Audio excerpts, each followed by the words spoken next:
Welcome to the Emerald City Video Podcast. I'm Russ, and that's Zach. Hello. How goes it? It goes. How's life in the regime?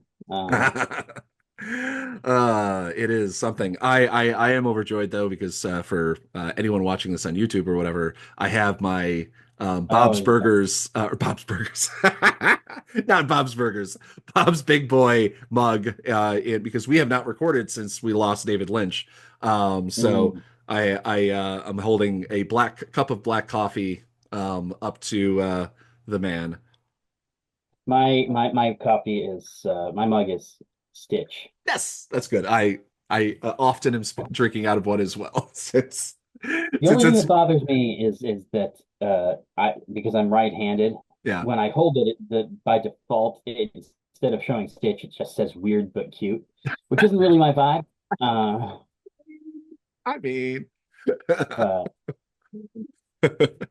mine, I uh, just have nothing since I'm left-handed. So I never, as a left-handed person, I never actually get to look at any of the things that or usually it's on the yeah. wrong side or something like that. So it's, yeah, no mugs.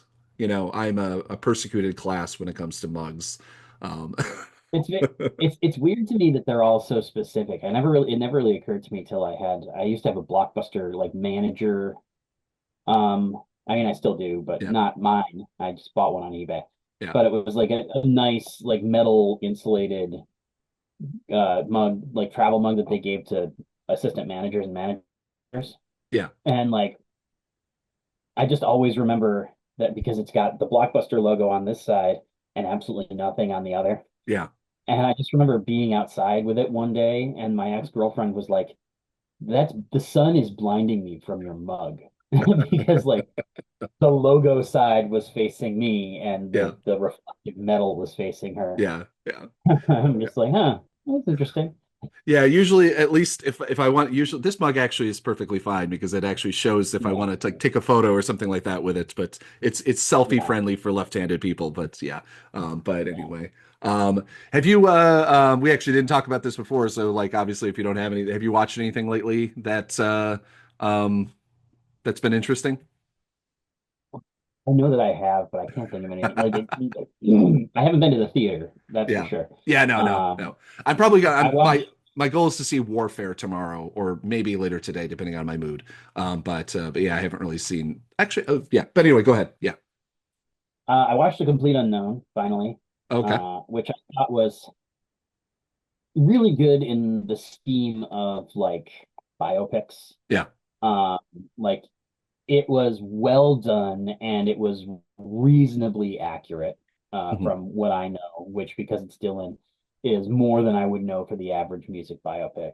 Yeah. Um, but there were definitely bits and pieces where I was like, man, that was a choice. It felt like it fell into that like it fell into that thing where like because you're treating him as this unparalleled genius because he's Yeah. the subject of the movie. Everyone around him has to be like a little bit shitty, Yeah. um, so that way he can be smarter than them. Yeah.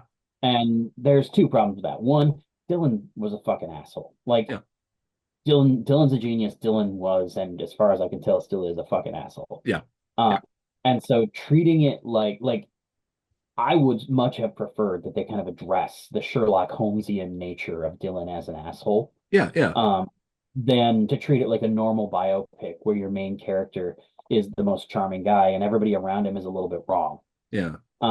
That seems like a super easy fix. I don't know why that didn't happen. Yeah. Um, but then the other thing is that like Dylan, because he was like part of the cultural center of folk in the 60s, Yeah.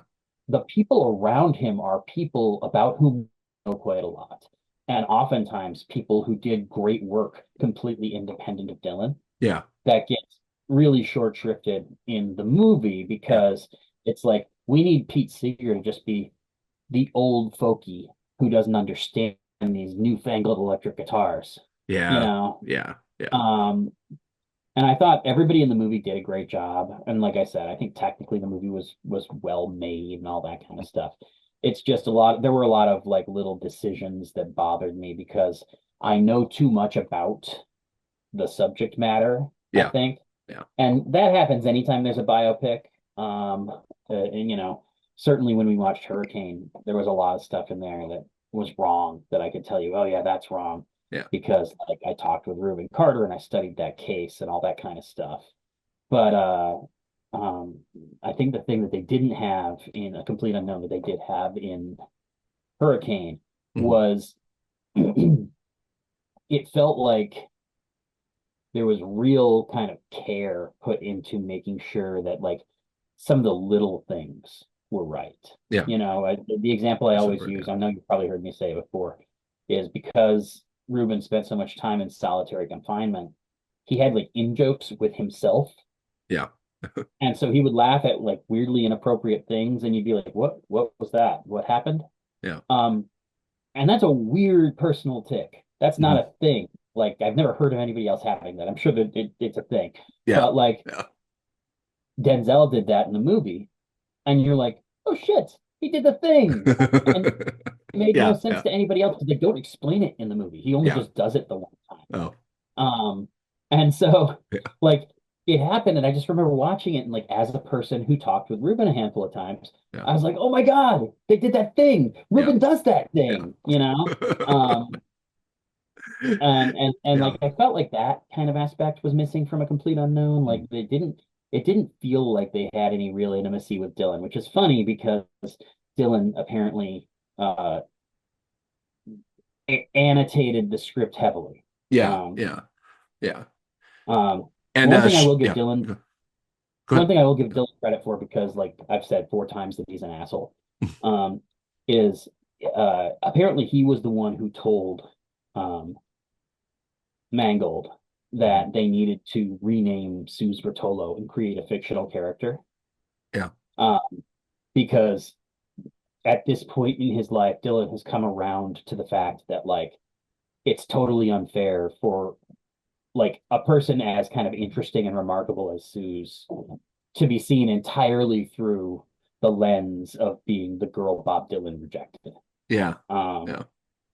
and so like apparently that was one of the early notes when they were talking about doing this particular era, was Mhm. like if you're going to deal with the whole like love triangle thing with Suze and Joan Baez and Dylan, Yeah. that you had to not call her Suze Rotolo. Yeah. Um, and like my initial assumption when I first saw that Fanning was going to be playing like an original character Mhm. was that somebody in like the Rotolo estate had said, no, we're not doing that. Yeah. Yeah. But apparently it was a Dylan thing, which I Yeah. give him a lot of credit. It's fair. Fair. Yeah. It's funny because it's like I one of my first questions when it actually finally came out, I was asking people like, is Phil in this at all? Phil Oakes. Yeah, And just be I'm like read nothing, didn't really look into yeah. it. Like I'm gonna watch it sometime this week. It's on Hulu now, I think. Um Phil, it's funny. I actually wrote a thing, which was one of my best performing blogs in a long while, mhm. about how Phil's not in it, and I'm kind of glad, Yeah. because Yeah. the way Uh, that everybody else in the movement gets treated, and the fact that, again, the movie ends, and there's not really a spoiler. They said this in all the interviews. The movie ends with Newport 65. yeah. And so, like, Phil as the primary voice of people being like, fuck you, Dylan. Like, you're doing all this weird art stuff and you've left the movement behind. Yeah. Um, Inherently would have been an antagonist, inherently would have been a bad guy. Yeah. And like, I don't love Phil being viewed exclusively through the lens of Bob Dylan anyway. Yeah. Yeah. Certainly not if you're going to make Bob the good guy. Yeah. Um, and so I like, however, while Phil was not in the movie and at no point was referenced, Mhm. um, I don't think they had the rights to any of Joan Baez's music. Yeah. That's So interesting. every time you see Joan singing in the movie, it's Yeah. almost always a Bob Dylan song that she's singing either with him or without him. Yeah. Uh, the one exception that I can remember is Changes, Yeah. uh, which obviously like makes sense. Changes, I think, was her best-selling single. Certainly her version sold better than Phil's version did. Probably. Yeah. Um, Yeah. but the that was one of those things where it was just like she was at a concert and Dylan shows up and she's like halfway through singing Changes, and I was like, well, that was unexpected. Yeah. Um, Yeah, no. That it is interesting because like you have to sometimes you view obviously Bob Dylan is a moderately, it's like, or I would not say moderately, dear God, like, but compared to the Beatles probably less so, but like still like, oh, everybody knows who Bob Dylan is over a certain right. age, like just out of, he has a guitar and his song because he's continually, Yeah. you know every place that does parody has parodied him at some point. Yeah. But it's interesting to kind of view it as like watch it the same way as like you watch an MCU film where it's just like, oh, they didn't do this character justice because like Frampton was or Yeah. like wasn't Yeah. oh, he wouldn't have done this or whatever. That's out of his character bio. And there's always any of the like nonfiction films where they take a character, I almost always feel like that and be like, I know that. I'm trying to remember what movie I watched recently where there was somebody in the film that like I personally knew, and I'm like, he would have never done that. Mm. And I'm just like, yeah, this is me being the person I'm making a YouTube being like, oh well, Black Lightning would have never interacted with the whatever. Yeah. I'm not even good at making up on the YouTube thing. No, I don't watch but things. again, like, and that's like I said, I thought the movie was really well done. I thought it was really well acted. Yeah, I quibble with some script choices yeah, and a couple of director choices, but I thought it was a solid movie, especially as far as formulaic biopics, which it was fairly formulaic. And most of my complaints that I'm sitting here expressing are specifically because of that. It's yeah, that phenomenon of like because I in high school was obsessed with Bob Dylan and then in college got really into other people in the 60s folk movement. yeah, It's like I not only know more about Bob than the average person, but I yeah. also know a lot more about like Baez and The Pete Bob Dylan and Philip. cinematic universe, you might say. Yeah, Um, exactly. the Which actually BDCU. the irony is I can't say I wish they brought him back, but it would have been funny if they brought uh what's his name? Joaquin Phoenix back because Johnny Cash has Yeah, like probably 80 seconds of screen time in the entire movie. yeah, Really not yeah, a big role at all. yeah, But like the fact that it's James Mangold who directed Cash, yeah. you're like, no, he's got the Johnny Cash cinematic universe going. He's trying to start up a franchise. Like Uh, white men with guitar cinematic universe, basically. You can start yeah, just working your way through everyone. I the that's probably yeah. there's going to be a post-credit scene in the upcoming Nebraska movie. Uh, Bob Dylan, or oh no, who would it be? Buddy Holly comes out with a guitar and goes, "Okay, Bruce." I can't do a Buddy Holly. I don't know what the hell he sounds like really in my brain. yeah. But Honestly, like I have a very clear image of him in my head, but it's this one photo that I've seen 100 times, probably the same. and it's Yeah, basically just what Weezer looked like in the yeah, Buddy yeah, Holly video. yeah, Um, yeah. Sorry, I'm by the not way, going to my bring up wife the. was so Yeah, go ahead. young. My wife was so young. This sounds like the setup for a Okay, joke, I was but like, okay, Rodney Dangerfield. Like, uh, today. Yeah, so the other day, I'm sure you saw that the bass player from Weezer's yeah, wife was shot by cops. yeah, yeah, Uh, Apparently, she had a gun on her own property. They were chasing an unrelated suspect through the neighborhood, yeah. and she didn't drop the gun fast enough for them. Um, That's what. Okay, there's yeah. I just saw the headline. there is some dispute whether she pointed a gun at the cops or not. Hmm. Um, which even if she did, I have a hard time being too like if you're on your own property Hmm. and a bunch of people suddenly swarm you and you have no fucking idea what's going on. Yeah, yeah, I have a yeah, hard time. yeah. But in any event, so they shot her and then they brought her to the hospital and then brought her to jail and they're going to try to pin attempted murder on her for Of pointing a course. gun at a cop. Yeah. Um, and the two responses that I saw that I was way too entertained by that my wife did not understand at all. One of them was somebody just quote tweeted the article and was like, "What's with these homies dissing my girl?" And then the other one was, "Oh shit, they destroyed her sweater."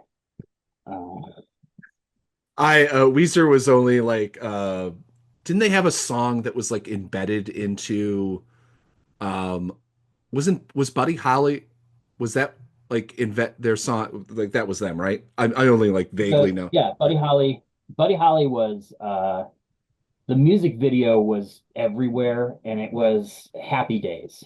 Um, Oh, okay. But was it? so I'm trying to it was remember. directed. Oh no, maybe it wasn't them. There was some song. I don't think maybe it wasn't them.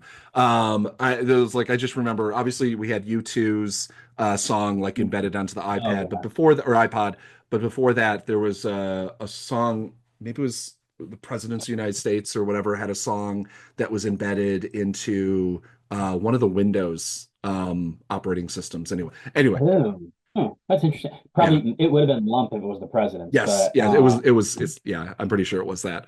But yeah. anyway, I Well, just go ahead. those two Weezer jokes are just what's with these homies dissing my girl is the first line. How Mhm. um, which by the way, that music video worth a look if you haven't watched it.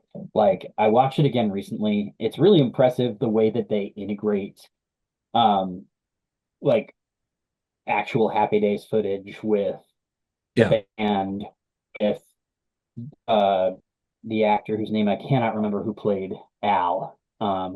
Because the guy who played Al, the cook from Arnold's, Hmm. actually was in the music video Yeah. and like interacted directly with Weezer.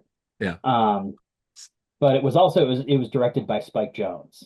Um, and so it was like I Yeah. think that music video was like the thing that Spike Jonze did immediately preceding Three Kings.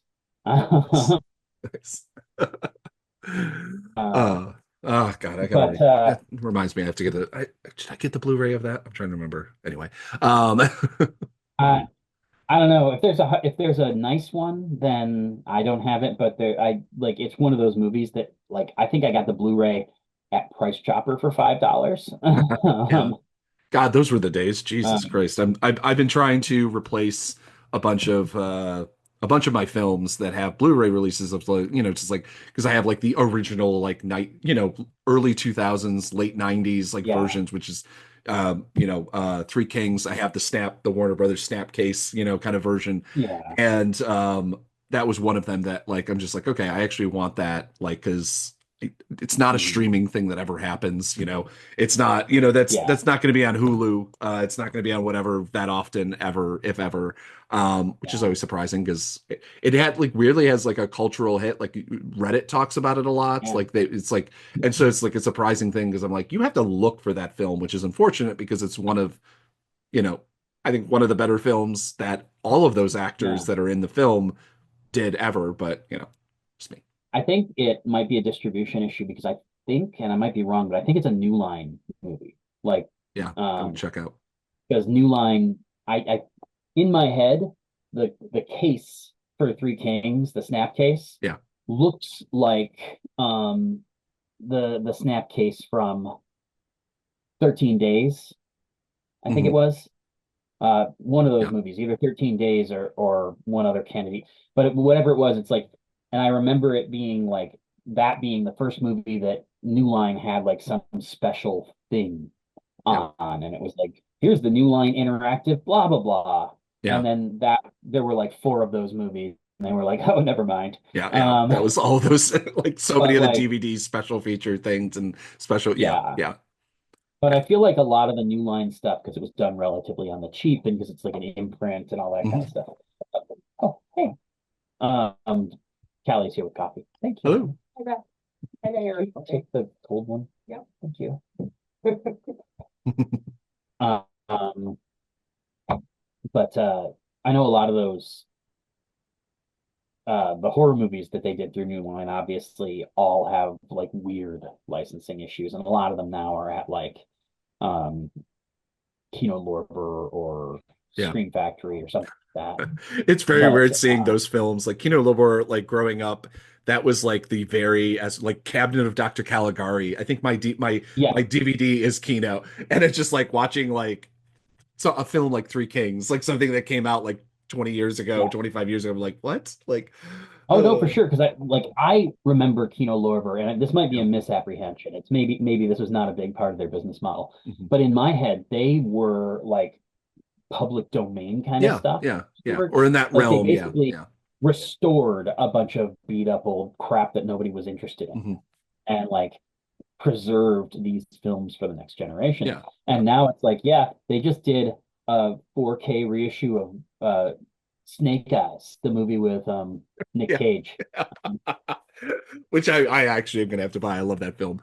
I actually, speaking of I the actually no, this one's Warner through Arrow, but as Oh, somebody nice. Yeah, without a 4K player, I was so enthusiastic about buying the Long Kiss Goodnight reissue that they've like restored it. You know, it's like it's mhm. anyway. I'll do like a short video on my TikTok at some point about this.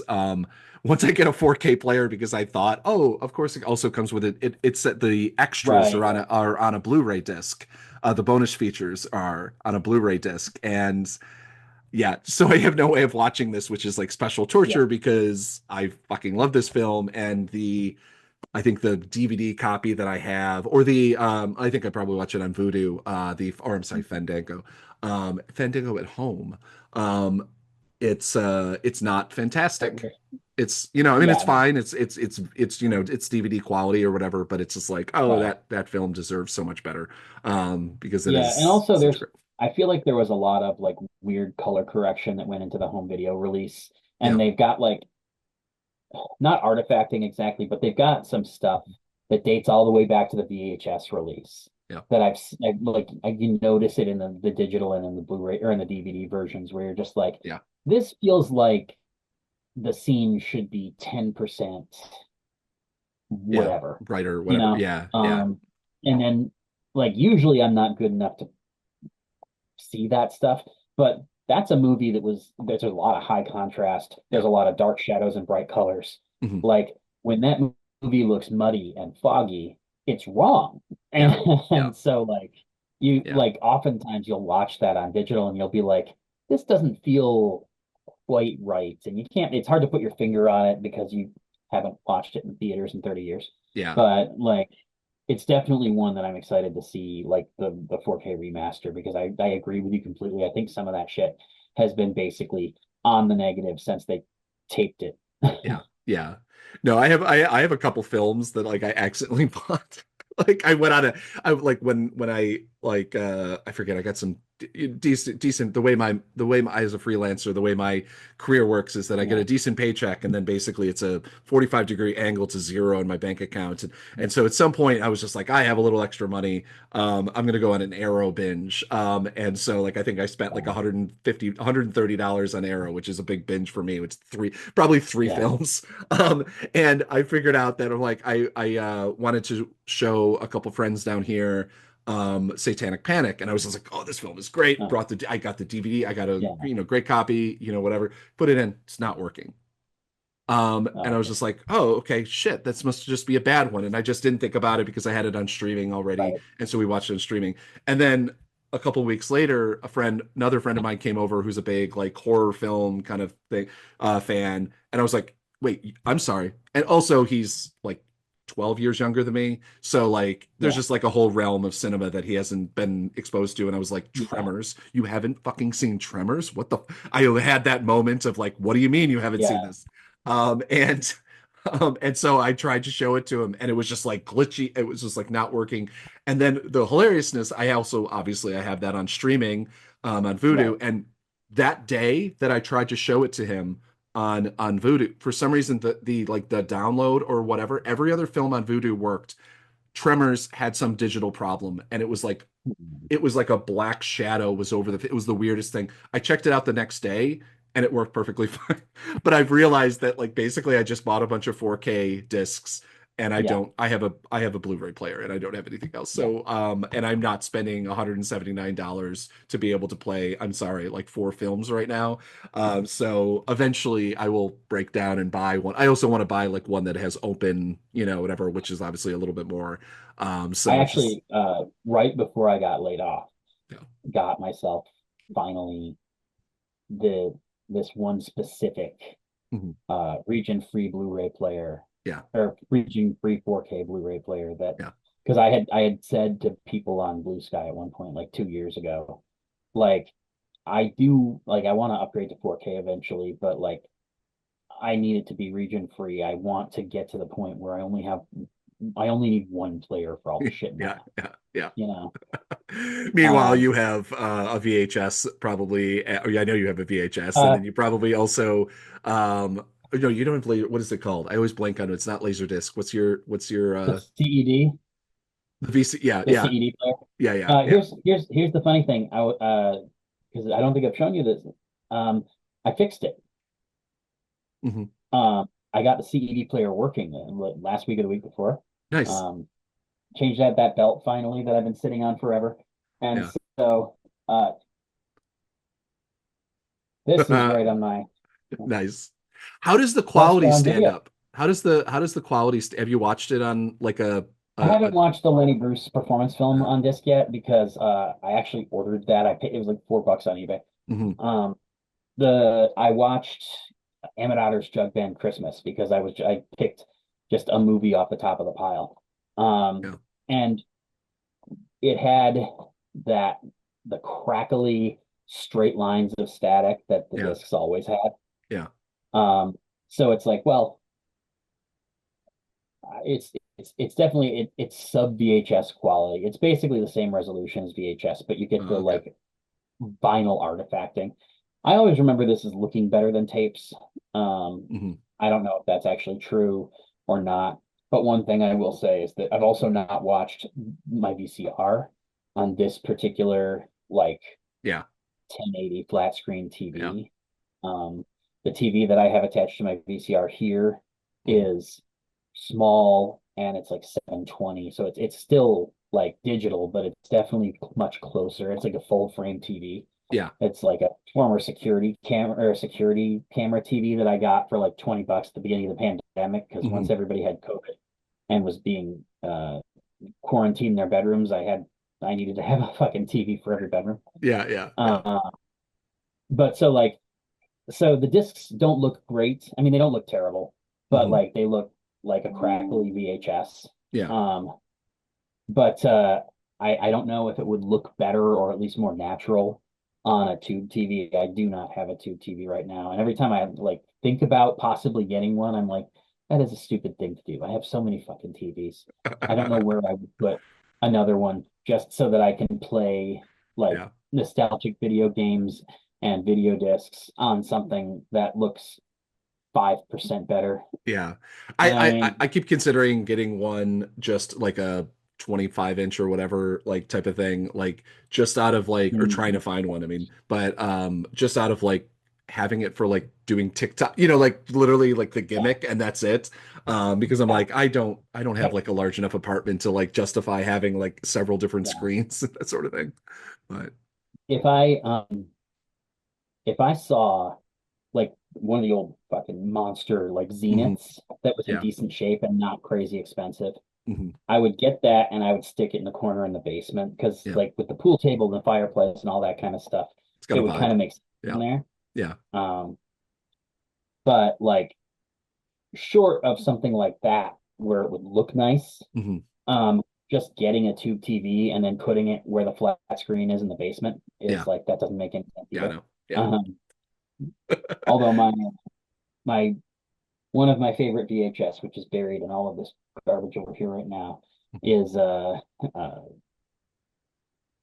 it's like the Halloween equivalent of a Yule log. Lunch Meat Yes. Yeah. VHS did like a 4 hour like jack-o'-lantern Yeah. where you just watch the light flicker and there's like spooky sounds and stuff. Yeah. Um, and I feel like that would look great on a tube TV. That would like that just feels like, Yeah. you know, Yeah, there's nothing more. I was down in Florida. My mom has like was probably moving down to Florida, and she has a place down there. And they got a huge, probably like it's bigger than a 40-inch TV for like the outside because they have like a half covered deck, and it's a classic Florida, house.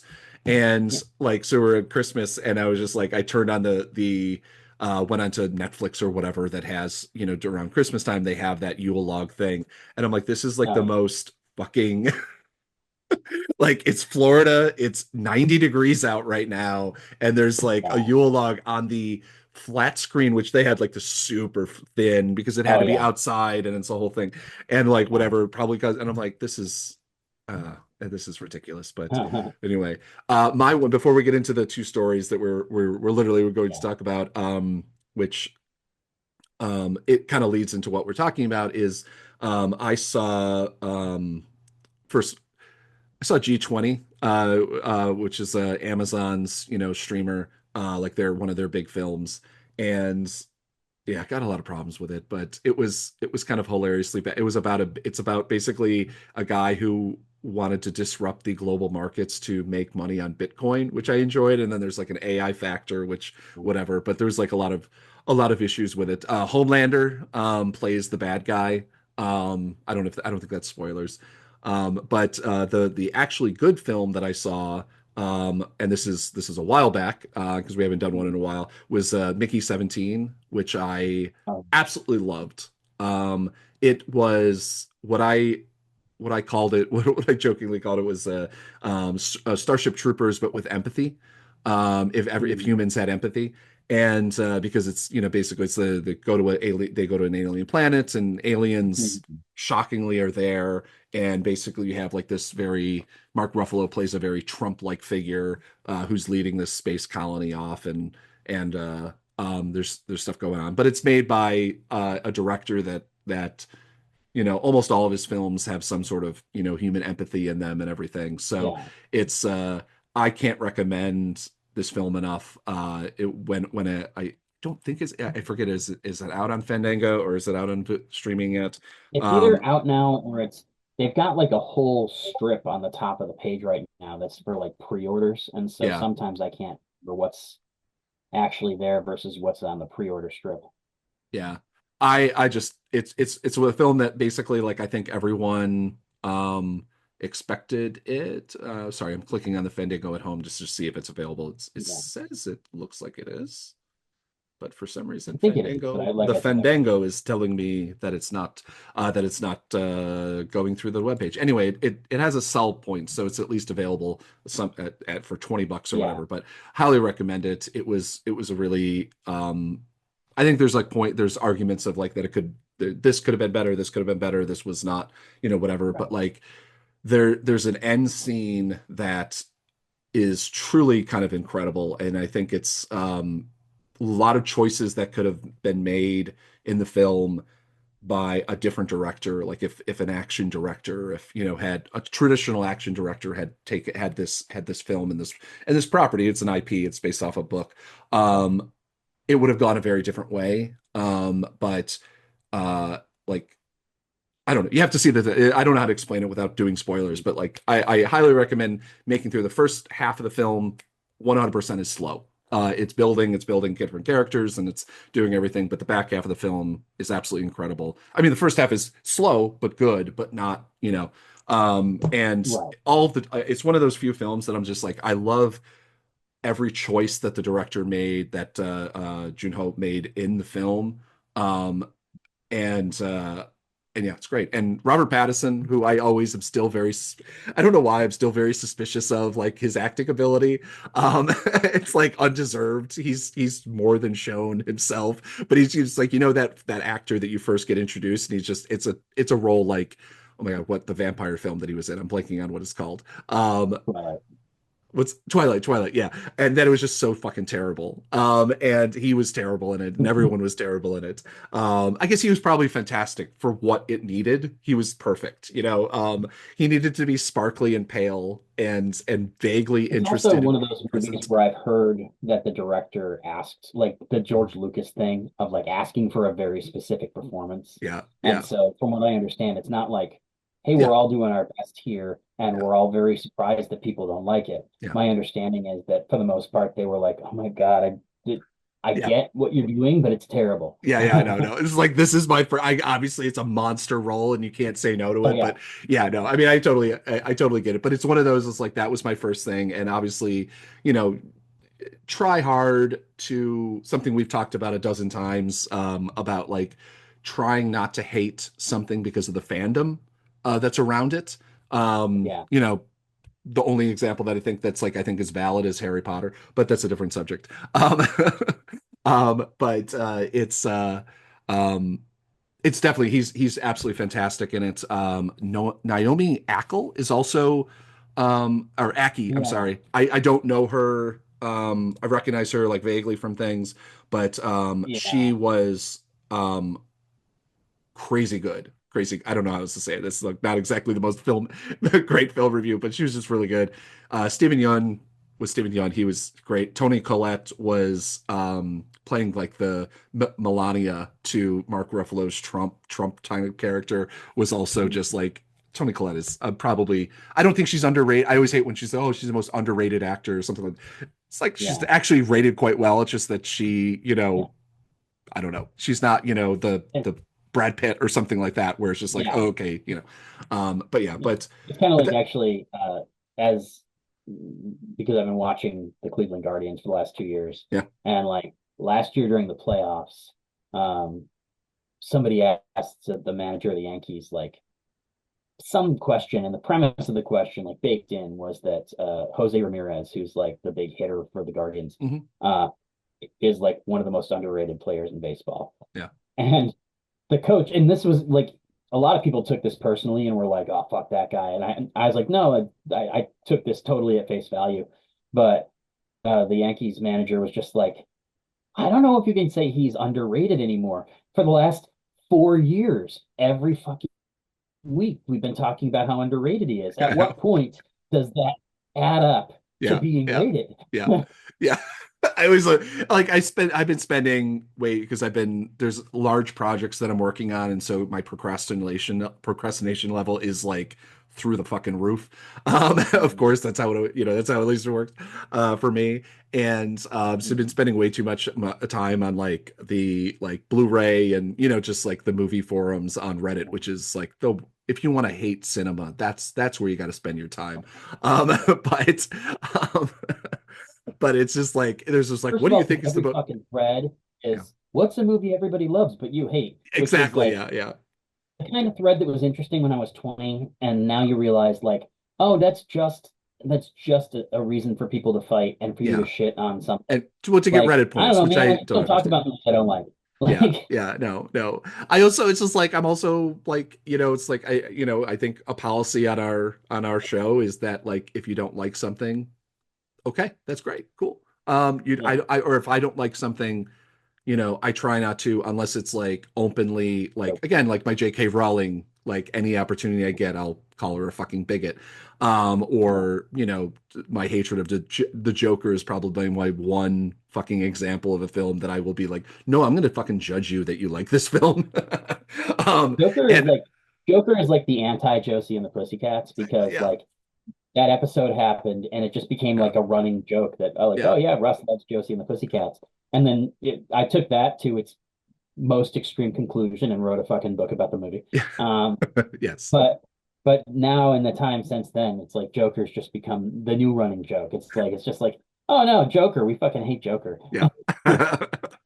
And anytime anybody goes, I'm just like, well, why not? And I like literally just like pull up the podcast episode where like basically I just ranted for 45 minutes about it. Like we were in the car driving and I'm like, here, listen, this is all I ever want to say about it. I've said it. And like, this is Yeah, the example. Like I have a bunch of articles for my Substack that I'm just like, I just need to be on record on why I don't like this thing or this person's a oh, racist or this person's a whatever. I'm just like, people are like, well, show me examples on why. Well, show me 5 examples on why Donald Trump's a racist. Or I'm like, I don't.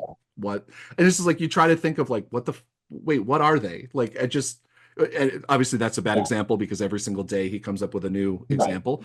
Um, but there's like a bunch of different actors and be like, oh, why do you think this person's like whatever? And it's just like, well, no, I kind of just embedded that into the back of my brain. Why do you not like this actor? And I'm like, well, I've been building a hump of hate for Patton Oswalt for the last like 12 years. It's just an example.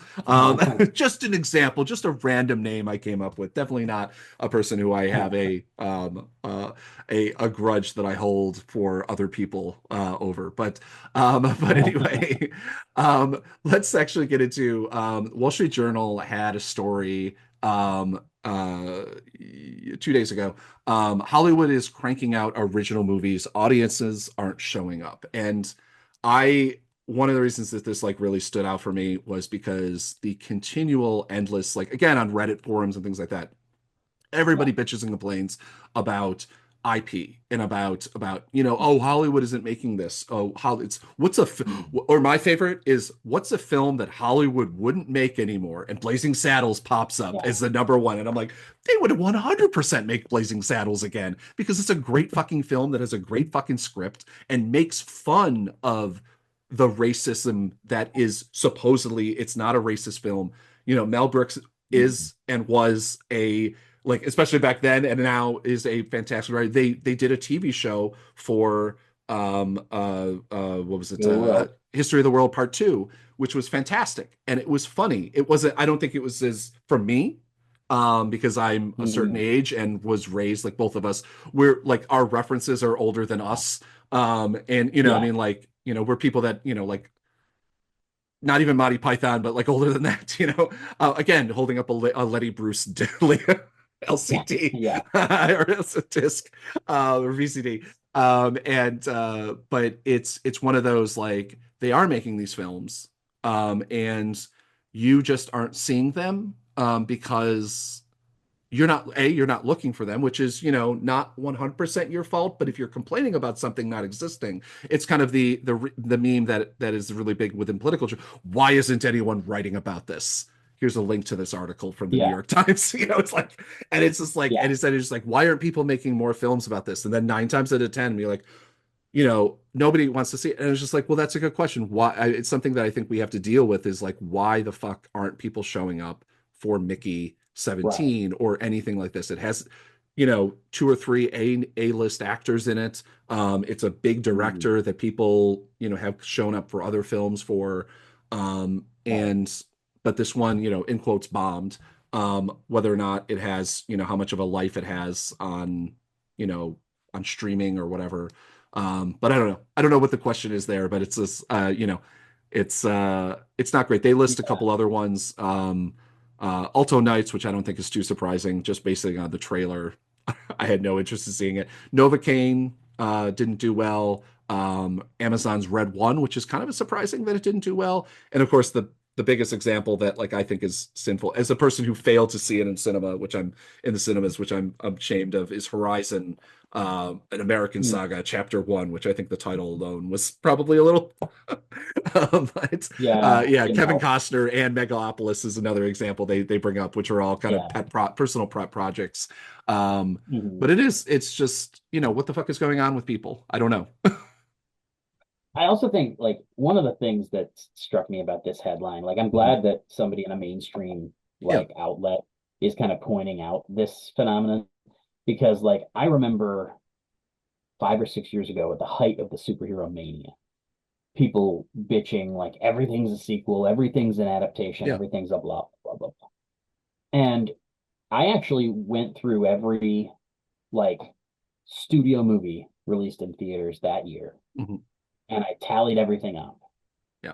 And then I went back to like 1970 and then back again to 1940. Mhm. And I tallied up what's original, what's a book adaptation, what's a sequel. Mhm. And the percentages were virtually identical.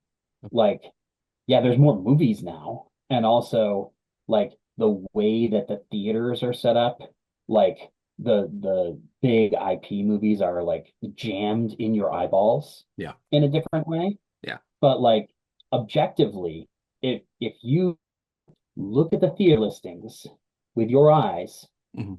like there were roughly the same number or percentage, not number. There's roughly the same percentage of new versus classic versus sequel movies in theaters like now, not now, but 5 years ago, Yeah. as there were in the 40s. Mhm. And like there's like a margin of error. It's not I'm not sitting here pretending that somebody has an abacus and that they're like making sure it always lines up. Yeah, yeah, yeah. But like I took out the fucking abacus and I was very surprised by how similar the number. Like even I expected, like I thought Yeah. like probably it's not going to be nearly as dramatic as we think. That was my starting premise. Yeah. But I picked years at random and I picked years that were far enough apart that I thought they would be representative of different eras. Yeah. Um, and like I what I found was that the point I was trying to make was truer than I thought it was Mhm. by about 15%. Yeah. And so like I like the fact that somebody in the journal is talking about this because I do think this is a really interesting conversation. It's like, and a lot of it is PR and marketing. Like Hmm. you only know that the movies exist that you know exist. Yeah. Um, but we also have unprecedented access to information. You can right now, wherever you are, you can pick up a phone or a laptop or whatever, and you can immediately see what's playing at your local theater. And Yeah. anything there that you haven't heard of, you can call up a trailer and immediately know what it is. Yeah. Um, and so to me, it is kind of like, I, it is objectively true, yes, that they're marketing certain kinds of movies because they're crowd pleasers. Hmm.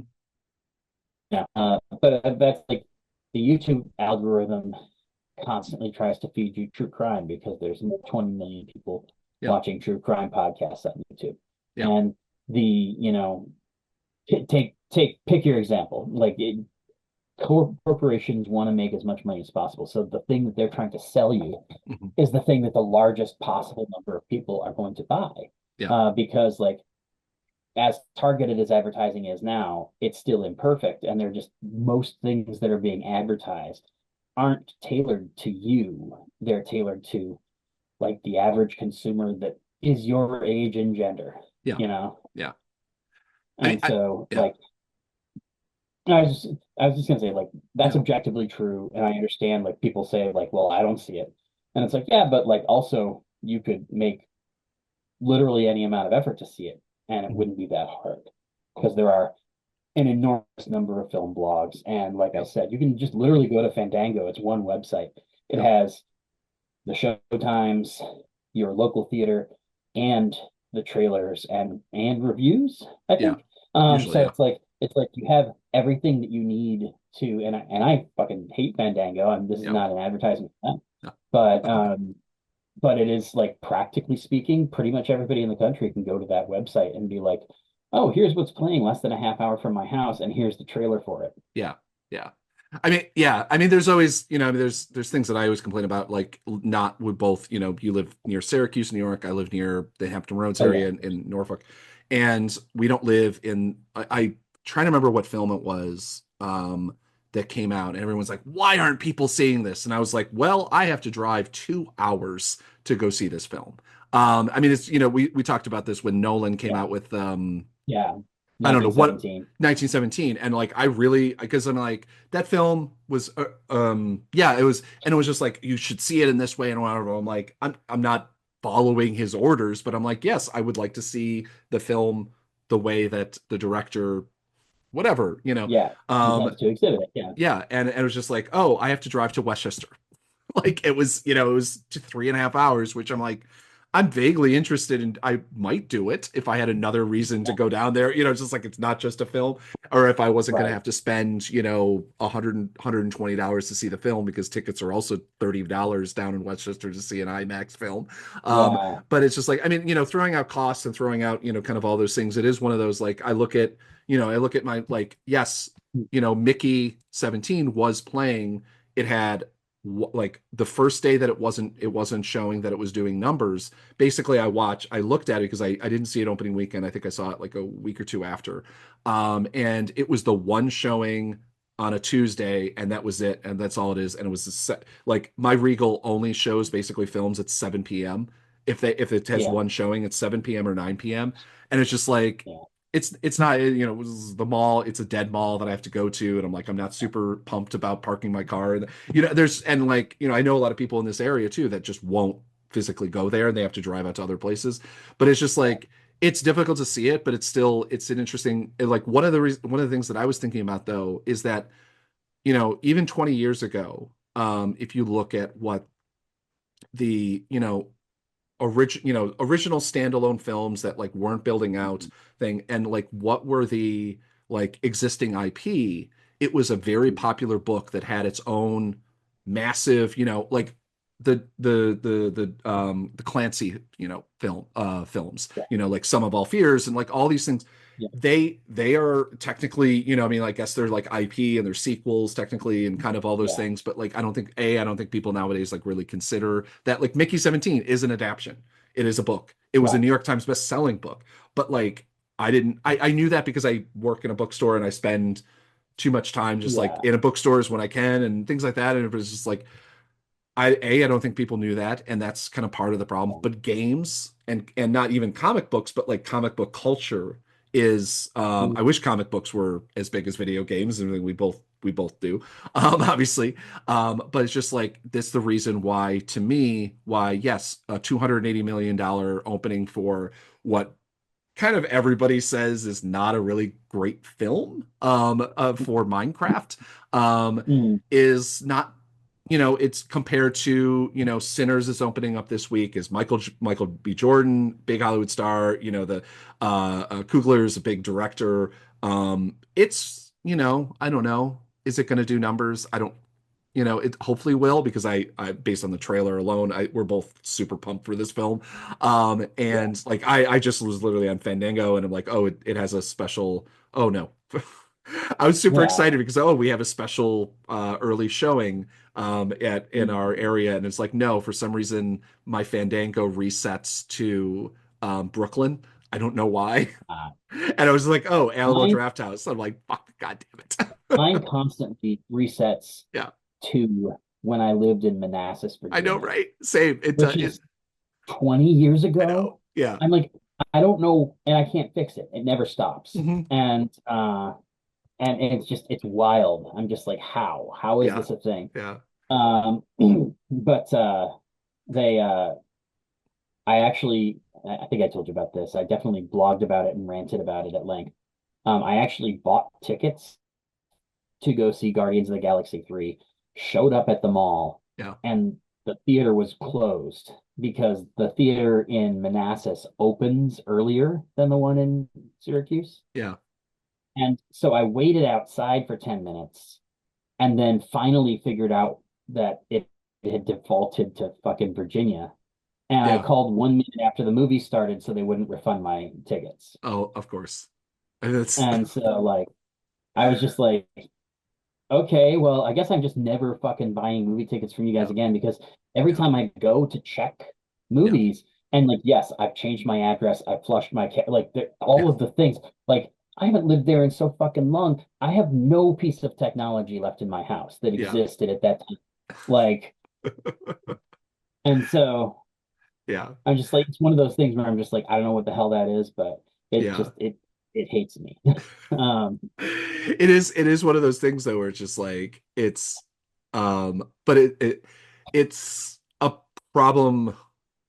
uh, I don't know where I was going with that. we were But talking about yeah. not being able to find things in your area and Yeah, no, I mean, like and so it's just like that's and it's like and I'm like looking at here and like the Amateur, which just came out this weekend, or last weekend, has today, mind you, it's a Tuesday, we're filming or recording, and it has three showings today. And then I'm gonna scroll down to like Warfare has four showings, and like seven films. We have a whole bunch of Bollywood films in our and kind of and that kind of world films in our area that have like one showing. It's like 4:45 at 5 p.m. or whatever. But Minecraft has 1, 2, 3, 4, 5, 6, 7, 8, 9, 10, 11, 12, 13, 14, 15, 16 on three different types of screens. yeah. And it's just like, and there's no other film that has Working Man has three.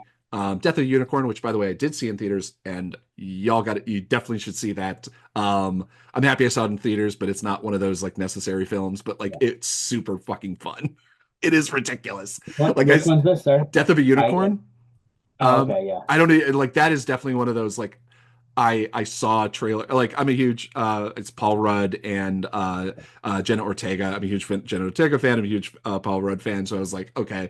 And then I watched the trailer and it's literally like they go out to this forest to a pharmaceutical lawyer goes out to a forest, hits a unicorn, and shenanigans begin.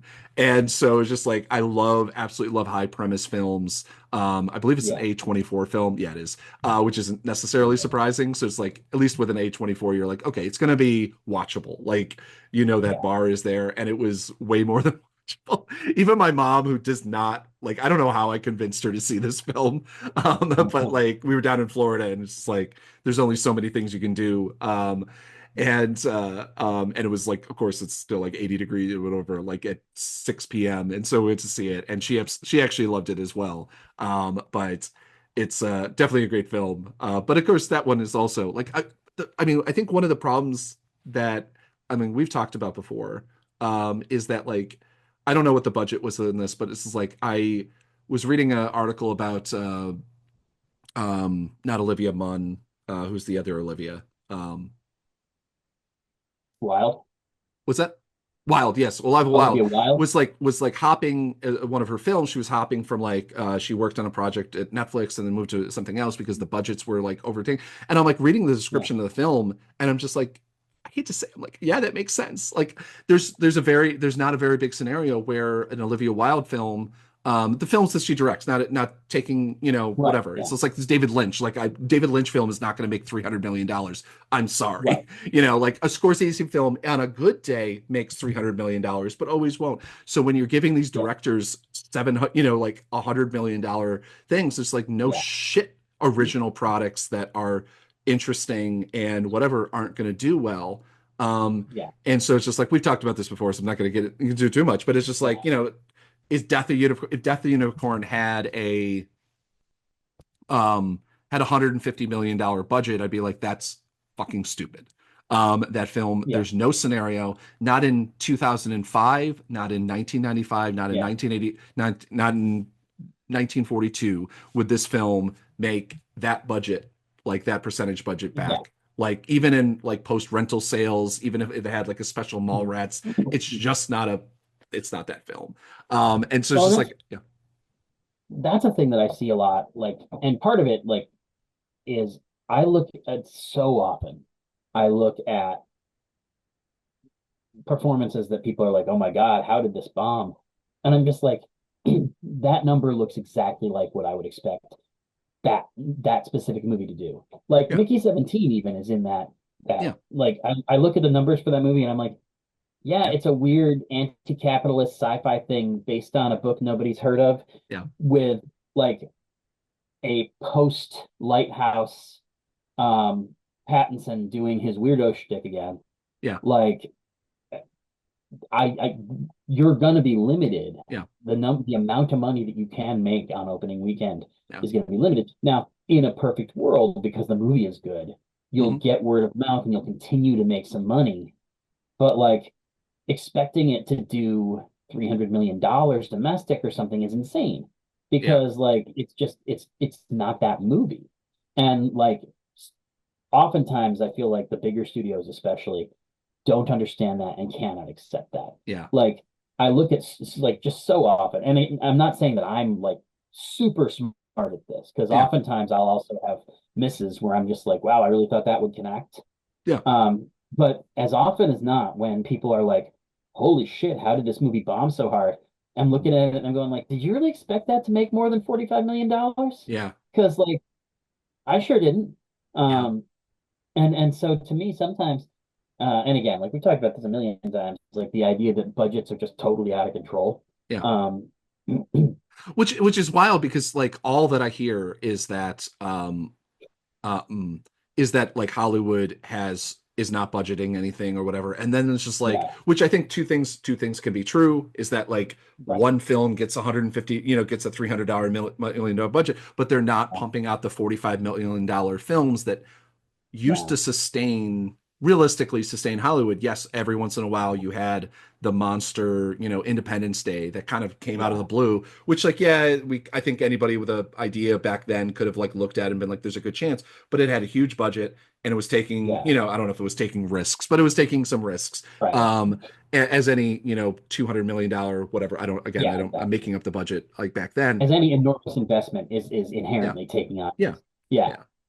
Yeah. And I do think too that like part of it is and again we've talked about this a little bit, but I like I look at a movie like The Flash or I look at a movie like Snow White, and in both cases they have these budgets that are just insanely inflated from what you see on the screen. Like Yeah. I don't see Yeah. that money on the screen. Yeah. And I think the reason is because they started shooting these films with nothing but a release date in mind. And you end up evolving the script on the fly, evolving the look on the all of these things. And it's like, yeah, everybody knows at this point, yes, reshoots are normal. And oftentimes the discussions of reshoots are really wildly overblown. Yeah. But at the same time, there's certain things where either reshoots or just delays, like they cost money.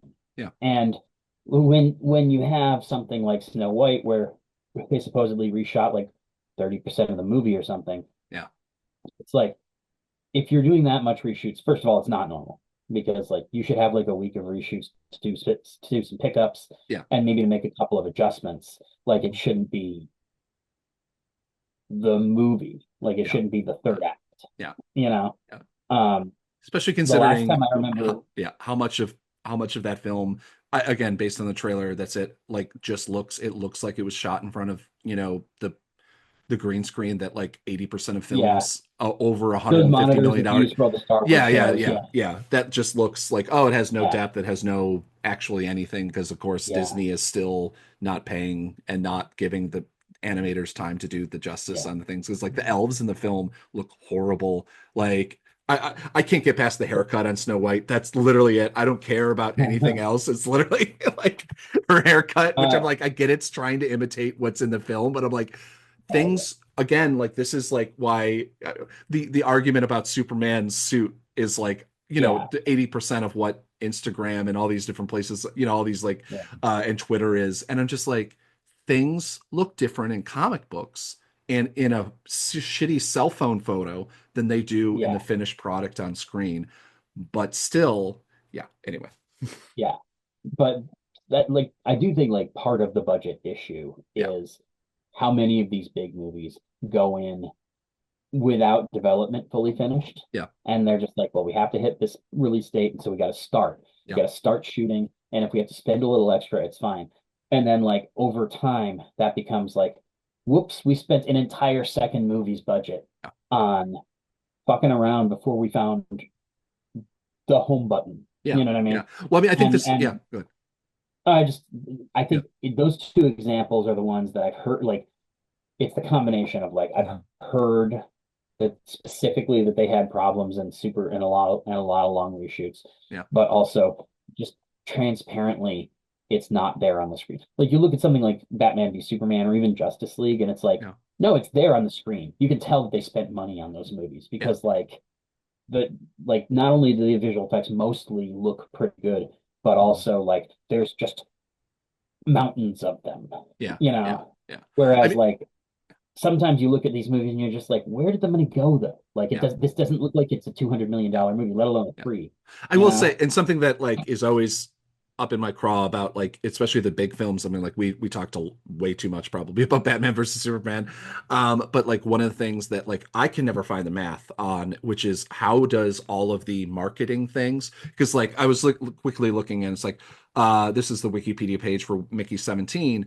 Um, with a combined 198 million dollars spent on production and marketing, it was estimated the film needed to gross basically 400 to 450 million dollars worldwide to break even, which I feel like my mathing isn't doing right, but and Variety later reported that the film would lose Warner Brothers 75 to 80 million dollars during its theatrical run. But like, which like Mickey didn't have a cereal, it didn't have like sodas and things like that. But like things like I just don't understand where that math doesn't come in, where it's just like where's the marketing? A lot of people will pay for to have. It's like I how are you spending 78, what was it, I saw the number somewhere, 98 million basically. um yeah, on marketing, and like where is that math on I marketing, feel because like it's like I feel like a lot of this is because like the rule of thumb is always that, mhm, you spend the same amount on marketing that you spent on the movie. yeah, And it's like, I don't know, man, I have a real hard time believing it that you spent $300 million promoting The Flash. Like, yes, they Yeah. spent a shitload of money promoting that movie, Yeah. but like just because the movie is absurdly expensive doesn't mean that they. And so to me, like I feel like that's a thumbnail math. Mhm. Like basically, it's like they use that percentage to justify like the department as it exists. Yeah. And so I think it's not actually about spending $100 million on promoting Mickey. I Yeah. think it's about, okay, like on average, we spend as much promoting a movie as we spend making it. Yeah. And so like that's how we talk about Yeah. box office. Yeah. Like I don't think it's real. I Yeah. think it's how we talk about box Yeah. office because it's simpler than trying to like itemize expenses Mhm. in a way that investors can understand, Yeah. you I know? just it's one of those because like I hate that we're talking about box office and we're talking about so much because it's something that I think both of us hate talking about because so much if you read 80% of the discussion that seems happens like on social media, on movie forums and on Twitter, like movie kind of, whatever, it is talking about budget Right. and it is talking about, oh, this film is bad basically because it didn't make money. And or this film is going Right. to bomb because it whatever costs this much money and things like that. And it's Yeah. just like there's on social media there's so little actual discussion on A, did you enjoy the film? B, did you think that the film was, because I mean, like I can not enjoy a film and think the film was better, like good in quotes, I mean, there's a lot of Right. films out there that I'm like, this was not for me. I can see why this is great. Yeah. Like, I'm making up a film, like Legally Blonde. The film was not meant for me. Actually, that's really bad. I love Right. that film. So I'm like, I can't even use that film as an example. I will watch that film if it's on TV any day of the week. But there's like a lot of films that I'm just I like, mean, oh, I I see. could Yeah. step in and say Yeah. 80% Yeah. of 80% What? of the Scorsese Yeah. DiCaprio collaborations. It's Mhm. like they're not for me. I'm like I know that they are for plenty of people. I know that they're objectively really well done. I'm glad that they exist. But like I'm gonna watch them once to say, yeah, I saw the new Spiel or I saw the new Scorsese, and then I'm Mhm. gonna forget that it exists. Yeah. You know what I mean? Yeah. No, I mean there's and there's so much of that, but like we don't talk about, we just talk about like, oh, it made this much money and thus it's not good. And like your Yeah. opinions are based on that. And this is, I mean, to kind of jump back and like this is one of the reasons I'm like super pumped for James Gunn, like overseeing the Warner Brothers kind of world, is that he is a person that I don't know this personally, but everything I've read about the way that he directs, the way that he produces, the way he does everything, everything's sting out that what was there's some story which I always feel like it's like one of those like history building kind of stories that like I forget which Guardians film had like 1 day of reshoots or something like that. Like one of them just basically Yeah. which is unheard of on a film that big and I that big think it was the budget. third one. Yeah. Yeah. Which like that's just not a thing that, realistically happens. But if you have like a really good director who has, again, also I think Gunn, especially on the Guardians trilogy, had a different level of control that say, um, you know, the directors of Ant-Man had, Yeah. and Oh, for sure. which I don't think that that's a controversial idea, but it is saying something where it's just like, especially I mean, when they fired one halfway through, so yeah. but especially when Uh, you're talking about two very high concept, yeah, ideas for the first one, at least. Like obviously after the right. first one, the second and third It were kind of it provable settled concept. in. Yeah, But like the first Ant-Man was like, okay, how are we, Paul Rudd too, okay, and Paul Rudd's yeah, ripped, okay, how are we, an Ant-Man, okay, a character that people have like, I kind of feel like I don't think I've ever read a comic book with Ant-Man in it. yeah, I'm sure maybe I have, but like as of a third character in whatever the storyline yeah. was. But it's like But certainly, also, I feel like a huge chunk of the people who would recognize Ant-Man, you would then go in and be like, "Oh shit, no, I was thinking of Adam Ant from yeah, Hanna-Barbera." yeah, or Like, yeah, yeah. who, Um, by the way, now that I think of it, also has the red bodysuit and the silver helmet. oh, He it just does. fucking ripped off Ant-Man's costume. Um, But it's but yeah. Go ahead. but no, I agree with and like I'm excited to see what Gunn brings to the table because Gunn, like as you said, has a long history of every movie coming in on time and under budget. Mhm. Um, and to me, that is that to the security of the franchise and to the longevity of that kind of brand, Yeah, that is arguably more important than the box office. yeah, Obviously, you need to perform, Mhm. but you're not going to get randomly fired, and you're not going to have um, people like looking over your shoulder at every little thing Mhm. if you deliver exactly what you Yeah. promised your Yeah. bosses you would deliver. Yeah. Because like then they are part of the failure or success too. Yeah. Well, I mean, Like Suicide if, Squad, Guns, Suicide Squad did not do well at the box office. Not surprising because right, they released it digitally at the same time and did that debacle. But right, which, at least in my view, is a debacle. Uh, Even though like that's definitely a film that you want to see in the theaters. But again, if you're you got three kids, like if you're your family, or right, anybody, most people, a lot of people's families just like, oh no, I'm not going to go see a film that's going to cost me $120 to go see at the theater, which is like, even for me as a solo guy going to the theater, I'm going to buy popcorn or whatever. And again, we've talked about this a yeah, million times, but it's like, it's a $50 event to see a film. yeah, Um, Beyond everything else, which is I think a larger problem where again cinema, unlike CD, unlike musicians and whatever, or I guess musicians have that problem too with Ticketmaster, where it's just like we're not controlling how people can actually view and have our thing when it's like movie yeah, theaters.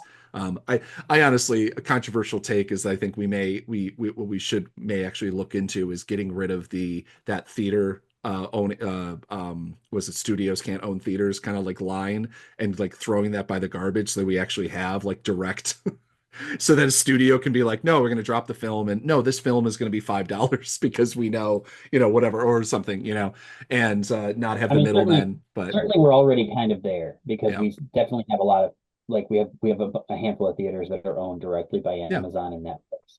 yeah, And I like as much as I'm loath to remove any laws that are intended to benefit consumers and to be pro-competitive, yeah, um, I will say that like classifying yourself as a retailer instead of a movie studio yeah. and then getting to buy a movie theater and put your movies in there and punish everybody else. Uh like it's like no, if Amazon can do it because they technically don't call themselves a studio, Yeah. then like everybody else should be able to do it too They because just have a no, different uh, they have a different corporation. I mean, it's a yeah, definitely stupid way of doing it. I mean, obviously as a indie documentary filmmaker, I'm not going to get my film seen in theaters anyway. So it's yeah, like, I mean, you can see it like, I mean, there's this the Oscar winning documentary this year, which is a great film. Highly recommend you go and see it. It's not getting a theatrical run. Nobody has any interest in buying it because it's too, it's not yeah, controversial at all. It's a very basic film that shows things, and it's not anti-Semitic. It's not anything. There's actually a lot of takes about that within the film that I'm like, I can't believe they didn't go there, because literally you can watch the Israeli Defense Forces just destroy this village, and it's like, where's the, anyway. But it's we're already kind of there, and which like I hate throwing away things because it's like, look, it's already happening. We might as well just say fuck it. But it's but there's a certain point where it yeah, just this is getting ridiculous. And not that I believe that if Amazon opened up a theater chain tomorrow, if they bought AMC, um, yeah, and would popcorn and soda be cheaper? I don't think so. So I mean, like, no, I don't know. It's a hot take, and that's why it's a hot take. yeah, But as we say that, it's like I love was it this is from last year. It's just like we're having the same conversation, and at Warner Brothers, this is another article in the Wall Street Journal. At Warner Discovery, it's lean times, except for movie studio bosses who are all banking $100 million salaries, yeah, um and it's just and they have a debt load of $40 billion. And so it's just like a lot of times when we're like actually like looking at these things, and it's just we've entered a field where the movie bosses don't actually like movies, which oh is yeah. a whole different conversation, which I we've already I run always along. say But yeah. the thing that I would absolutely kill to do, Mhm. um, because like famously, David Zaslav's like proof that he loves movies, the thing that he tells everybody Yeah. is that he made them dig one of the Maltese Falcons out of the archive, and it's on his desk. Yeah. And I just want to ask him, what is the significance of the Maltese Falcon in that movie? Like, Yeah. I just want to ask him that Yeah. question. Like, It's the only time it's okay to ask the person who's wearing the Nirvana t-shirt what their favorite five yeah, Nirvana songs are, and be like, what name two other Humphrey Bogart films that you like that Well, but one of them can't be even Casablanca. But yeah, even beyond that, yeah, I just feel like yeah, there's something so symbolic about the yeah, fact that his like yeah, no, totem yeah, is famously a MacGuffin that doesn't yeah, yeah, actually, it doesn't fucking matter. yeah, It's not yeah, actually important in the yeah, movie. yeah. And like, That yes, that's I that's get a it. It is. fantastic. Whoever writes his biography, like that's a Oh, fantastic. that's Like that's the yeah, opening line, exactly. That's a metaphor. Yeah. but it's which I mean, like there's but it's I don't believe I mean I think that's the problem is just like you listen to like what was it, Reed Hastings like the head of other studios and it's just like they just don't enjoy film and I think that like if you're going to it also I mean like everybody on Netflix I think everybody who has a Netflix subscription has that one show that you're like why the fuck didn't they give that a second season? Why didn't they give it a Yeah. send off? They didn't give it it's just like if Right. people don't care about especially now that you're paying very directly for things it's not like cable back in the day you pay 60 70 whatever a month Yeah. for cable and it was all of these things it was news it was a whatever and now you're watching now I'm not paying I don't have a Netflix subscription right now but you're paying $20 a month specifically for Netflix and they're not giving for Netflix shows and this goes for Amazon, this goes for everybody. Right. They're Yeah, not everybody. giving like a nice send off to these shows. Be like, look, I get it. Shows aren't doing well enough. Like you have high concept sci-fi shows that cost a lot of money that aren't doing numbers. That whatever. Not that we can ever see those numbers or ever understand those numbers or anything like that. It's that we have to trust them that these numbers are true. And for some reason we can't just give it one more episode that you can that get hey look at writers you got one more episode close up the shop because you're never going to get it back or allow really allow Hulu to buy it or something like that or like Yeah. help that along it's like you don't give a shit about cinema you don't give a shit about even the TV shows or whatever that make you money my favorite is did you read the story about Mindhunters um Uh, like the Netflix yeah. show Uh, and it's which just is that, so the third season, like basically, Fincher has finally said it's like third season's just not happening. Like, sorry right. guys, which sucks because that was a great show. And like, based on what I've seen, I don't understand where a budget is. Like, I think that Right. like obviously I don't have all the camera gear they would need, and like I'm not a directing talent in that way. But I'm like I feel like it's something that like or maybe with the gear that I have in my apartment and like a prison cell like that you can find prison cells places just really that sounds creepy you could film with the actors and none of the actors it's not like it's like Brad Pitt and Tom Right. Cruise are the actors it's like they're all great actors but they're all character actors who don't make millions of dollars Yeah. but he basically said it's like look at Netflix and us ran the numbers and we just can't produce it for the amount of people that are watching which is also weird because Netflix that was one of the highest streaming shows for a while and it's just like how Yeah. and so everybody's like what the fuck Fincher how much money did this show like where did this money go when we talk Yeah. about like it's not showing on screen we're just like it was in a basic prison cell and like open car drives going from one place and then like maybe occasionally like in a 1970s house which like I'm sorry Mhm. go to Minnesota and film there you can still find or upstate New York Oh, yeah. dozens of people you go to my aunt's house okay it still looks like the 1970s there Oh, um go there's to still the Vancouver. linoleum There are yeah so many yeah places out in the like. There's this one dude who does like urbex videos yeah where he just goes out to like these crazy mansions and stuff mhm, outside of Vancouver yeah that have just been abandoned for 20 years.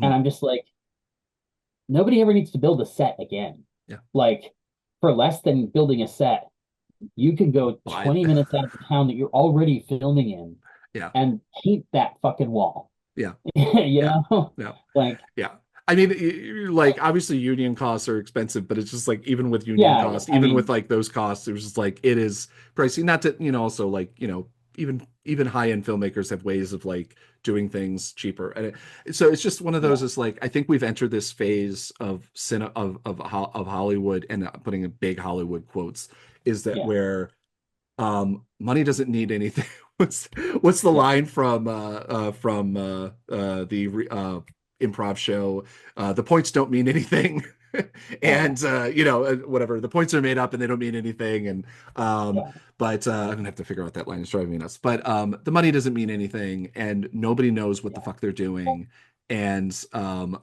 so it's kind of hilarious. Obviously, this article, the Wall Street Journal did like a very basic like rundown of like asking questions to some extent. But it's just like it's hilarious when we read things that this film can't make money, or people don't want these things, and it's just like, I don't know, why aren't basically people like us going to the cinema? We have different reasons for not going to the movie theaters once a week, like we used to. Obviously our lives change, whatever. There's a Right. dozen different reasons. um but yeah, but it's I guess we leave this with like a big question. So Um, I wanted to touch on the other thing before we mhm, hang up, even sure. though we've gone for so very long. Um, because you had two kind of things that are interrelated on the list here, which is Alamo Drafthouse has opted Oh out yeah, didn't of get to that. Yeah. Meta's second screen experience for Megan 3 or Yeah. Megan 2, is it? It's 2, right? 3 because it's a M3 Okay. GAN. Yeah. Yeah, but I thought that was all of them. I thought they Oh, also is no idea. I never saw I any of haven't these seen films. the first I one. I s- think let me look real quick. But here's my thing is that that um obviously Alamo is kind of an outlier yeah. anyway because they're so okay. So the answer is that this is a re-release of the first movie. Oh, okay. Um, No, it's got to be a sequel. There hasn't. but There's a sequel but coming out, I think. Alamo is so there is a the second screen experience is a Yeah. reissue of the first Yeah. movie. I do think that is like probably a good policy across the board for people the idea of making explicitly a second screen thing for the theater seems like such a shitty idea. Mhm. Yeah. Um, and it ties kind of nicely in with the other thing that you shared, which was the stories about people going ape shit during screenings of the Yeah. Minecraft movie. Yeah. And to me, like, there's a couple things at play here, and obviously there's a lot of like weird little pop culture BS. Like, obviously, they had the same thing with the Minions movie and Morbius, where people were doing weird stuff. Yeah. But I think part of it ties into this idea that like people are feeling more and more entitled to like the theater as like an experience. Yeah. That's how theaters are selling themselves in order to keep people from just watching it on the big screen at home. Yeah. And I think that some people who are emotionally stunted Mhm. take that assurance that like you can go out, enjoy it with friends, have an experience, and they're like mutating it to be something that's really antisocial and really bad for the vast majority of the people in the theater. Yeah. Yeah. And to me, I'm like, it's interesting that like we had the Minecraft thing happening at the same time that Meta is trying to like literally roll out an on purpose thing where people are sitting there staring at their phones in the theater. Yeah. No. It's you can hear me? Yeah, Okay. Yeah, no, I mean, one of the things that I was kind of wondering with the Minecraft stuff, because like obviously it's doing the movie is doing numbers and people are excited to actually see it in a group setting. I would never fucking go see like I mean Minecraft is not a thing that I was interested in before, but like the moment I hear like I was definitely interested in seeing Wicked in the theaters, but the moment I heard that people were breaking out and singing, I was like, I'm done. I'm out. But then yeah, Wicked, I think it was Wicked. I'm trying to remember if it was Wicked or it was a different film within the last year or so. But they just said, okay, fuck it. We're having sing-along showings. It's right. 7 p.m. It's this. And like, mind you, like we would have to figure out with Minecraft, it involves like people throwing popcorn and Yeah, doing yeah, shit. Like somebody was describing like this person brought like air horns and other things with them. And it was just like what I would, yeah, it would take every bit of me to not injure somebody. But on the other yeah. hand, like if you go see a kids film, I don't know, just like if I ever Right. do, if when I do see the few times that I do see like kids films, um, even with like my niece or something, I'm gonna go to a screening that it's like during the day, it's not, at night where you get that, 8 to 12 kind of time, age Yeah. where they don't know how to be humans in public. And but like I don't know if I was a movie if I was a Regal I was like okay boom we have at 7 p.m. or 6:30 whatever makes sense they would obviously know. I mean like this Yeah. is the screening that you can be loud like that you it's an Right. interactive screening thing or whatever. The other ones you get booted and like we're gonna Yeah. have somebody we're gonna do whatever. And it's just like at least that would if nothing else because like one of the other things I was seeing online was like Regal employee or not Regal but theater employees complaining or not I think I don't know if it was them complaining or whether somebody else basically being like this sucks is that like basically it's a crowd of again 8 to 12-year-olds who don't know how to be humans in public and just it was completely the theater was completely trashed and be like oh they have 30 Yeah. minutes to clean this before the next showing. And it's just like at least that would kind of focus on that time period. I mean like Right. at least there's like a lot of things and it was just like I think that one of the problems is that at least that we don't have for the big theater chains we don't have them doing things that make sense like that like kind of like okay we have to adapt quickly and be allowed to do Right. this thing. Okay this is the screening where's whatever. I mean they already have sensory certain showings where it's just like oh Right. this is basically for kids that don't like loud noises. It's going to be a little bit Right. quieter. It has it has different things. We have those already. I mean fucking hell I was reading stories about which would drive me nuts is movie showings and like basically it's a knitting club. And Mm. so it's like one time I don't know how they get this many people but I don't knit so I don't know that world. But like they have the lights are like a little bit more on so you can actually see what you're knitting. And there's a movie showing like a modern not like an old movie but like a modern showing which Right. like that's cool like however you got to do it. But it's Mm. just like to me that's like to me the theater should do this like I the old crotchety old man who loves, like my best theatrical experience of the last like 10 years was I got to see A Quiet Place, the first one. I went Mm. on a Tuesday at Great Northern Mall, which is Russ and I knows like when it was still around, but it was like Yeah. a dead mall for the last 15 years probably. And Yeah. it was like the theater itself was like not I don't know how the hell they stayed open as long as they did. But it was the only person in the theater. And it was the best experience because like it was actually I love that film so much more because it's a quiet fucking movie. Nobody was opening popcorn, nobody was opening their Twizzlers wrapper and it was like or talking and be like, "Oh my God, what's going?" doing anything. No cell phones were going off. It was just the movie and just me. It was like basically it was the perfect movie Mm. experience. And it was a matinee cost, so it was fantastic. But it's just like give people to some extent give people what they want but like contain it and I think that's Mm. what like Elmo Draft House is known for doing. Yeah. And it's just like no people if you're going to Alamo and not the Regal or not the AMC you want to you're paying sometimes I don't know Alamo usually as far as I've seen is usually the same cost or cheaper which is its own question Yeah. on why that's able to be a thing.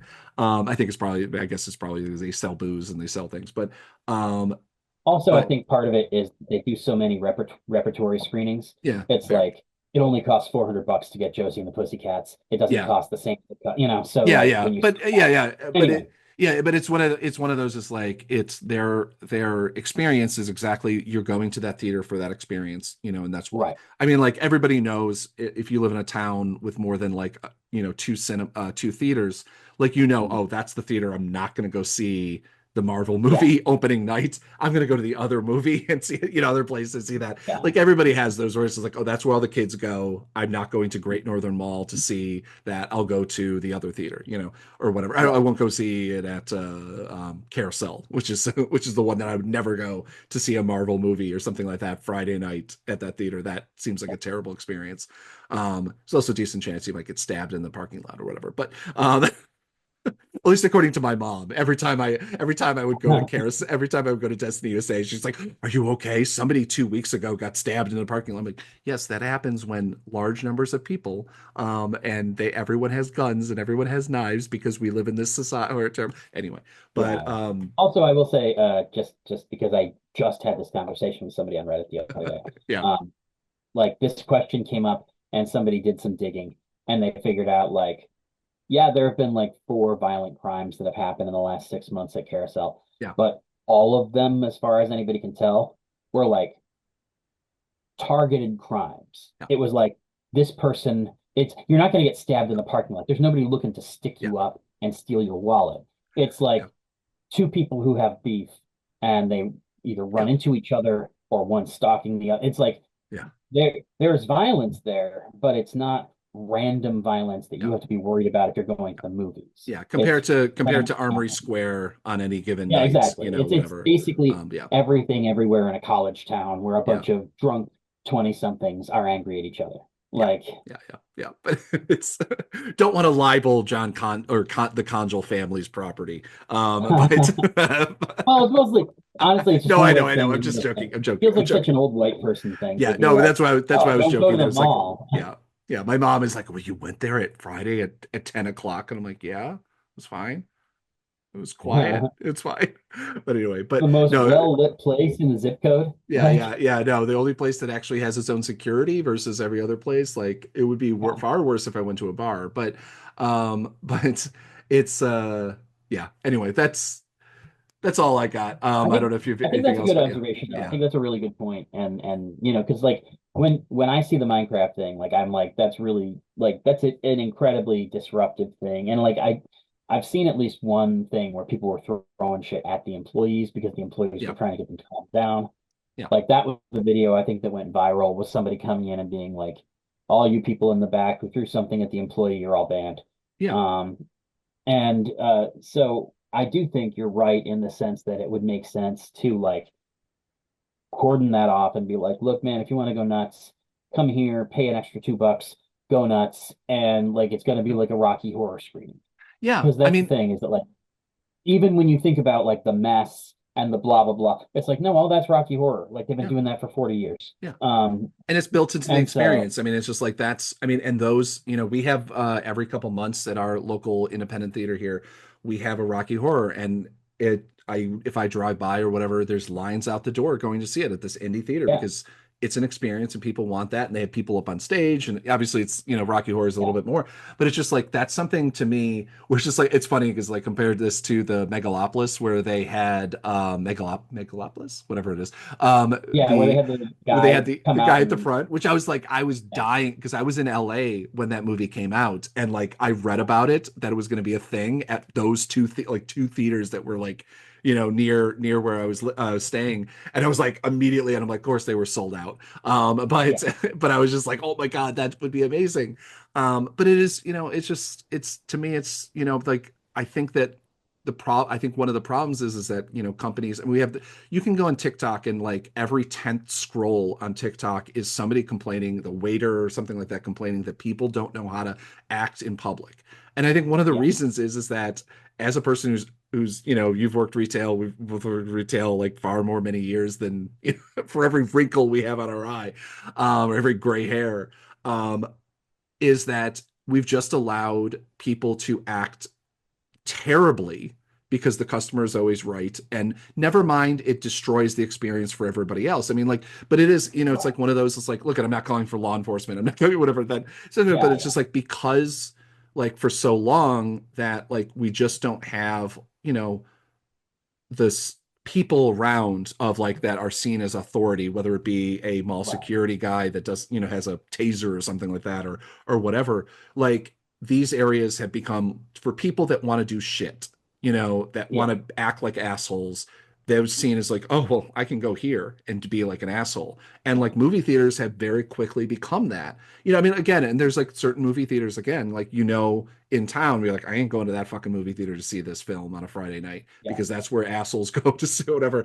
And that's, yeah, and there's I think every place I've ever lived has that one place where you're like, yeah. and it's not a bad part. It's not a bad part of town or a good part of town. It's just that No, movie no, theater, it's just like, no, they let their customers do that because A, usually they're understaffed, and B, like, look at yeah, if I was a movie theater employee, there's no fucking way you're getting me to go yell at a bunch of 12-year-olds in a movie theater in front of everybody. Like I would just quit. I would just be like, if this was mind you, I would probably quit a long time ago dealing with movie because I fucking it's I one of mean, my like here's the big other thing things. too. But yeah, I do feel like there's also a bunch of weird little things that intersect here that Mhm. can't necessarily be blamed for this kind of phenomenon, but Yeah. can like it's like the fact that there, again, we talk about all the time the lack of third spaces. Like Mhm. there's not Yeah. places for people to go and just be a dumbass Yeah. anymore because Yeah. like there's not, there's no fucking skate park in the mall like there used to be and like all that kind of stuff. Um There's no and then alpha for us. I mean, like we would have if yeah. we did that now, if we went to the abandoned cement factory and Lord knows whatever cancer that we're all going to get from the the literal EPA site that we used to Yeah. hang out at, abandoned cement factory with the silt and everything like that. We would have got trespassed, and like it's we would have got arrested, and would have had a criminal record. We just got like the one I mean, we time did I get think. trespassed that Yes. one time, but you guys were all gone. Yeah, yeah, fair, fair, Um, fair. You also got in trouble because another one of our friends left something somewhere. But yeah, yeah, yeah, we had yeah, a yeah. suitcase full of stuff that But it, identified by us. the way, but it was just like, it's just like it was kind of a talking to or whatever. That small Yeah, town yeah, kind of like sure. going places. Like I think, think about like growing, used to take, used to go to the baseball card shop up in rural upstate New York along the railroad track because it was literally safer than walking along the side of Route 11. Um, Yeah, and it's just like, I mean, that's, obviously we're a bunch of old white men now complaining about things, but it's like, oh, why are kids the way they are? And it's just like, they have no place to do stupid shit. Like yeah, I think yeah. about And, how and my I think, sisters were raised, it's like there's no place mm, for them to do stupid shit. yeah. And so there's that element of it. And then there was, what was the other thing there was? Um, there's no third places, but then there's also so little, variety in terms of what what you can do in public. Yeah. There's not hangout spots, but there's also just not like every place is a place you go to just like buy stuff and leave. Yeah. Um Yeah. and so like to me it's like that there's there's a lot of people who are looking for some place to kind of like place all of their shit. Yeah. Um and then I know there was another point I was trying to make, but that was 40 minutes ago. Yeah. Yeah. Yeah. Um, but yeah, I mean, I think, and I think you raise a really good point about like retailers or exhibitors being able to kind of pivot Yeah. and respond to these things and being like, okay, well, I guess this is an event now. Like, I guess this is a thing that we can just do. Because like that seems to me to be a good way to fix these kinds of issues. Yeah. I mean, give something people for. I mean, this is the other thing too, is that like if people aren't seeing that going to see a movie is worth $12 for the ticket or whatever it is, depending on where you live, Yeah, $10 for the popcorn and $10 for the soda. If people aren't seeing that it's a $35 experience if you pay for parking or something like that too, yeah, then yeah, no shit, they're not going to go see it. It's just like, like there's a bunch of comedy shows. I want to go see Steve yeah, Martin and Martin Short are coming to Virginia Beach at the yeah, in the fall. I'm all about it. And I was like realizing like, okay, this is going to be obviously it's going to be a pricier ticket. It's a, that kind of, audience. But the minimum ticket I could find was $145 and it was like second tier balcony. And mostly it's tickets, it wasn't like, most of the tickets were available. So I could have sat in the front row still. They had tickets available. right. And I was just like, I definitely want to see them, especially, I always hate saying this, knock on wood or whatever, but like anytime there's a performer that I have enjoyed my entire life and they're getting up Yeah, there a little bit of an age, and I'm like, there's so many people that I'm like, oh my God, I wish I could have seen so and so on theater yeah, or whatever, like Bruce that last time or whatever. But it's just like, yeah, no, them having a little comedy skit on a bare stage for an hour and a half, it's not worth and obviously I'd have a friend come along, so it's not a $350 event. Like I right. can literally, like we were off camera. There's a or I forget if we were talking to somebody else, but like there's a conference that for journalism purposes, not actually want to go to. There's a conference in Vegas at the end of the month. Mhm. I can literally get a round trip plane and a hotel for $350 for 3 days in Vegas, for the same price as two tickets to go see Martin Short on stage in Virginia Beach. And it's just like it's like something I always say. It's like if it's New York City, everything's 10 times more expensive. But I'm like, I'm sorry. Like, I wanted to go see Taylor Tomlinson. Is one of my favorite comedians. She's doing her tour, she was doing her tour last year, and it was like North Carolina, like Williamson, North Carolina, or something like that, or maybe it was Richmond, I don't know, but not like a New York City, not a Washington D.C. even, and it was like minimum tickets was $150 for a stand-up show, Mhm. and it's just like I get that she has like she's a big touring, it's like she's Right. basically at that like Chris Rock level of like where they have a set and there's a whole thing, but it's still just like $150 to see a I'm like, I'm sorry. I'm sorry. I can't. There's no fucking way I can do it. It was always rough too because like it's most people are doing the same set every night, and so it's Yeah. like this is going to be on DVD. I Um, mean, yeah, I mean, like obviously, I miss me, seeing live comedy because like when I lived in New yeah, York City, like had a bunch of friends that are stand-up comedians and was in the performance space. It was, I lived in the East Village, so it was like literally crossing the street. There was like a place that often had, live whatever. yeah, But it is one of those just like it sucks because it's I get that like if I'm gonna go see Taylor Swift or I'm gonna go see Bruce Springsteen or something like that where there's like all of that stuff that goes along with it. I don't get, mind you, I don't get $1,200 for tickets and things like that, like what Taylor's charging.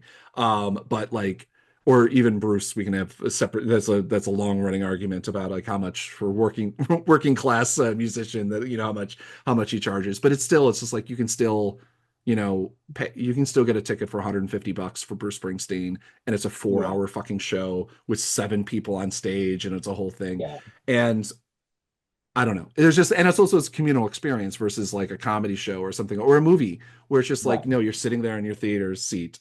You're like, no, what is the difference between me watching this on my 60-inch plasma at home with yeah, surround sound speakers and or whatever? Not that I have any of those. yeah, Or me sitting in a theater where somebody's throwing popcorn at me. I don't know. yeah. But anyway, No, and that actually that reminds me of the other point I was going to make, and then we can start wrapping up. yep. But like the idea of a communal experience, I do think is something that has become among younger people than us, Mhm. part of the narrative of blockbuster movies. Yeah. Like there are like people have been bitching about it for a while, but I think that like there's both good and bad here about this notion of like a generation of people who grew up watching like viral TikToks of people erupting during Avengers Endgame. Yeah. And now, like, that's the experience they want if they go see a $300 million movie on opening Mhm. weekend. They want people to stand up and cheer when he said the thing, Yeah. Yeah. Yeah. and to me, that's unappealing on a visceral level. Hmm. And I think for a lot of people, it's unappealing on a visceral level, but I don't think it's invalid, Hmm. especially when, again, you're asking people to spend $60 to go sit in a movie theater, you Yeah. know? It's also something that like we have to like kind of realize that like we like I don't go to uncomfortable theaters anymore. Like I know that there's a cheap theater by the military base over here that has like the older seats. I don't go Mhm. there. I could save $10 on a movie ticket because their tickets are crazy cheap.